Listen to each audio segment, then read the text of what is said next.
छा तव्हां कॾहिं सोचियो आहे त असांखे उबासी छो ईंदी आहे? आख़िर कहिड़ा रीज़न आहिनि उबासी अचण जा? असल में उबासी अचण जा काफ़ी सबब ॿुधाया वञनि था। उन्हनि मां कुझु ई सबब आहिनि त उबासी असांखे तॾहिं अक्सर ईंदी आहे जॾहिं असांखे निंड ईंदी आहे, जॾहिं असांजी निंड जो टाइम थी वेंदो आहे। अगरि असां निंड कयूं था, निंड जी हालत में हलिया वञूं था त उबासी अचण बि बंदि थी वेंदी आहे।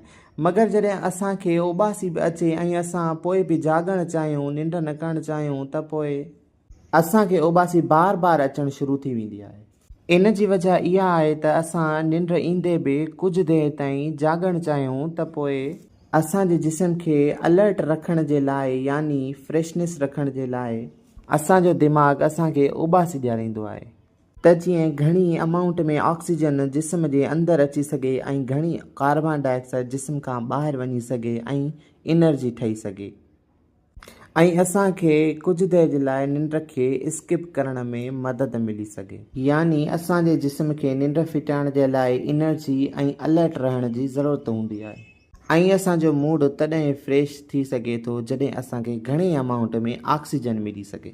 उबासीअ जी हिकिड़ी ॿी बि वजह ॿुधाई वेंदी आहे त जॾहिं असां लेज़ी यानी सुस्तीअ वारी हालत में हूंदा आहियूं त असांजा जेके सिस्टम्स हूंदा आहिनि, स्पेशली रिस्पायरेटरी सिस्टम्स पिणु सुस्त थी वेंदो आहे ऐं जिस्म ताईं या ब्रेन ताईं ऑक्सीजन सही तरह पुॼी न सघंदी आहे। तॾहिं असांजो ब्रेन छा कंदो आहे, जो हिकिड़ो सिग्नल ॾींदो आहे त जीअं उबासी अची सघे ऐं घणे अमाउंट में ऑक्सीजन जिस्म जे अंदरि अची सघे ऐं उहा ऑक्सीजन जिस्म खे फ्रेश रखी सघे, एनर्जी ठही सघे। इन जे लाइ इहा उबासी पिणु ईंदी आहे।